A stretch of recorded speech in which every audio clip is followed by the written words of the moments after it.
देवगणा पितृश्चोपासते तया मामग्नेधयग्ने मेधाविनं कुरु। सम्मानित सज्जनों और देवियों, मेरा परिचय आचार्य धर्मपाल शास्त्री, जन्मभूमि निरपुड़ा और वर्तमान स्थान पुराना रोड संगम सिनेमा के पीछे, ये मेरा परिचय है। और ये जो उपदेश आप सुन रहे हैं, ये जो दिव्य ज्योति न्यूज़ चैनल के माध्यम से सुन रहे हैं, जहां ये आपके लिए उपयोगी हैं, वहां आपका कर्तव्य बनता है कि इस चैनल को आप सब्सक्राइब करें, लाइक करें और इन चीज़ों को दूसरों तक को भी पहुंचाएं। इससे आपका भी लाभ होगा और मेरा दिया हुआ उपदेश किसी के काम आकर के उसके जीवन में अगर बदलाव पैदा करता है तो मैं भी ऋषि के ऋण से उऋण होने में समर्थ हूँगा। ऐसी आप लोगों से आशा करता हूँ। अब मैं अपना उपदेश आपको सुना रहा हूँ।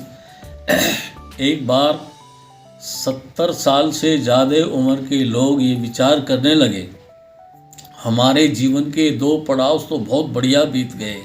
जिसे पहला पड़ाव है बचपन का, जो माँ बाप के साए में बहुत बढ़िया बीतता है।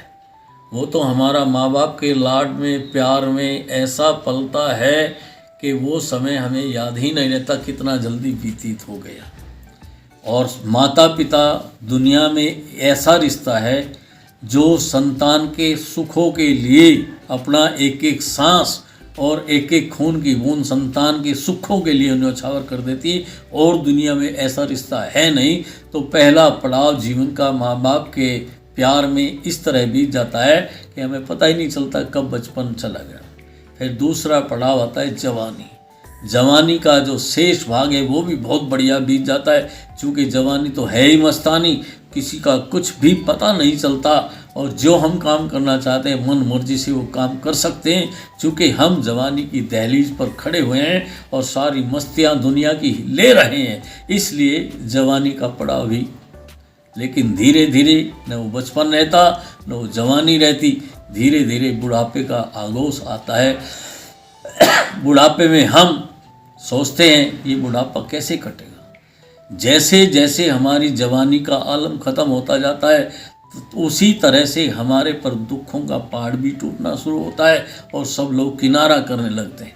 तो ये जीवन का शेष भाग कैसे बढ़िया बीते, ये निर्णय करने के लिए सब लोग उस समय के विद्वान वेद व्यास के पास में गए और जाकर के कहा, महात्मन हमारे जीवन के 2 पड़ाव तो बहुत बढ़िया बीत गए, ये तीसरा पड़ाव शेष भाग जीवन का कैसे बढ़िया बीते, इसके लिए कोई छोटा सा उपदेश करो।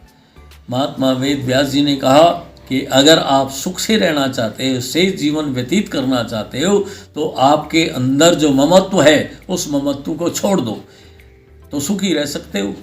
सुनने वाले ने सुना। हमारे दर्शनों में कहा है कि 4 प्रकार से बात को परखो। पहले सुनो, जिसे कहा है श्रवण। फिर कहा है मनन, उस पर विचार करो ये ठीक है या गलत। फिर कहा निधिध्यासन, उसमें से झूठ है उसे छोड़ दो, जो सच्चा है उसे ग्रहण कर लो। और फिर उसके बाद में कहा है कि उसका प्रचार करो, समाधान, उसका समाधान करो।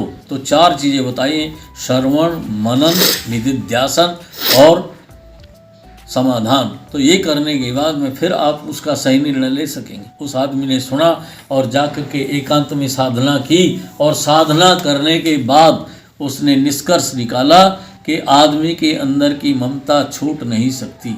अगले दिन जाकर के उन्होंने वेद व्यास जी से कहा, महात्मन मैंने खूब चिंतन किया है लेकिन ये हमारे अंदर जो ममता है ये छूट नहीं सकती। महात्मा वेद व्यास ने कहा ऐसा नहीं हो सकता, पर फिर भी उन्होंने चिंतन मनन करके जब ये बात कही तो एकदम से महात्मा वेद व्यास जी ने कहा कि आदमी समझदार है, चलो इसका विचार करते हैं। तो जब उसने ये बात कही कि महात्मन ये छूटने वाली नहीं है, तो एकदम से महात्मा वेद व्यास जी ने कहा नहीं छूट सकती तो ये संसार के बंधन तुम्हें इसी तरह से बांधे रहेंगे। तो जब उसने ये कहा कि कैसे बंधन महाराज, तो महाराज ने कहा लो मैं तुम्हें एक कथा सुनाता हूँ। तो महात्मा वेद व्यास को की बात को कहने का मेरा तरीका है, ध्यानपूर्वक सुनना। एक परिवार में 2 भाई रहते थे। दोनों भाइयों का बड़ा प्यार था। एक भाई सामाजिक काम करता था, एक मेहनत के परिश्रम के काम करता था जिससे घर का सारा खर्चा चलता था। तो दोनों भाई बड़े प्रेम के साथ में रह रहे थे। एक दिन जो घर का जिम्मेवार आदमी था, जिसके घर की समाज की जिम्मेवारी थी, बाहर से कुछ सामान लेने के लिए गया और जाकर के सारा सामान लिया, और जब घर की वापस चलने लगा तो उसके मन में विचार आया कि मेरे परिवार में 2 बच्चे हैं, उनके लिए मुझे कुछ लेना चाहिए। ये विचार करके, चूँकि बच्चे जब घर में कोई बाहर से आता है तो वो पूछता है, जिससे ज़्यादा लगाव होता है, मेरे लिए क्या लेकर के आए हैं। तो ऐसे बच्चे पूछेंगे तो मैं क्या जवाब दूंगा।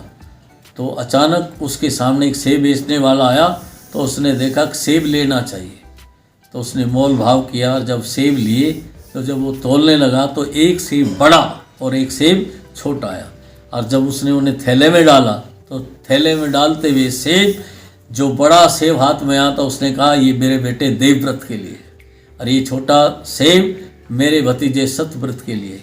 दोनों सेब को लेकर के चल दिया। जब घर के सामने पहुंचा तो देखा बच्चे चबूतरे पर खेल रहे हैं, और दाईं तरफ देवव्रत खेला है, बाईं ओर सतव्रत खेला है। दाएं हाथ में बड़ा सेब लिया, छोटे हाथ में जो है वो दूसरे हाथ में छोटा सेब लिया, और लेकर के उन बच्चों के पास में पहुंचने ही वाला था। अचानक बच्चों की दिशा बदल गई। अब जैसे ही बच्चों की दिशा बदल गई, पर ममता तो नहीं बदली। उसने सेब देना चाहा तो इस तरह से कहा, बेटा ये सेब ले लो, ये सेब ले लो। तो ये बंधन आ गया। वेद व्यास जी कह रहे हैं ये है वो बंधन दुनिया का जो तुम्हें बांधे रहेगा। तो ये हाथ बंध गए हैं ना, तो इसी तरह से हम संसार के बंधन में बन जाते हैं। तो उसने कहा ये बंधन बन जाते हैं। उसने कहा महाराज, जब तुम्हारे पास में भी आकर के हमारी समस्या का समाधान नहीं हो तो फिर हम कहाँ जाएं। सबसे बड़े विद्वान हो, आपके पास तो समाधान होना चाहिए था। तो वेद व्यास ने कहा कल को इसका समाधान होगा।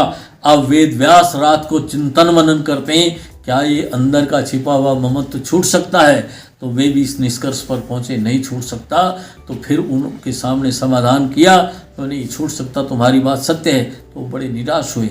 वेद व्यास मुनि ने कहा निराश होने की आवश्यकता नहीं है, एक बात सुनो, ये अगर संसार के बंधन को छोड़ना चाहते हो, उनसे छूटना चाहते हो, ये ममत्व छूट नहीं सकता, पर इसको फैला सकते हो। जब आप फैलाओगे इस ममत्व को तो ये सारा बंधन आपका छूट जाएगा और शेष जीवन बढ़िया कटेगा। इसका अर्थ ये है कि आप जिस परिवार को अपना मानते हैं, उस पड़ोस के बच्चे भी आपके हैं, उस मोहल्ले के बच्चे भी आपके हैं, आपका जो सारा पड़ोस का वातावरण है उसको सारे को अपना बनाओ। मैं तो अपने प्रत्यक्ष बताता हूँ, जब मैं कहीं बाहर से जाता हूँ, कुछ प्रसाद लेकर के जाता हूँ, सारे मोहल्ले के बच्चों को प्रसाद बांटता हूँ।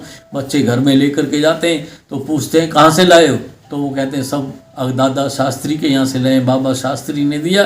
तो सब लोग खाने के लिए मना भी नहीं करते, क्योंकि पता है शास्त्री सबका प्यारा है।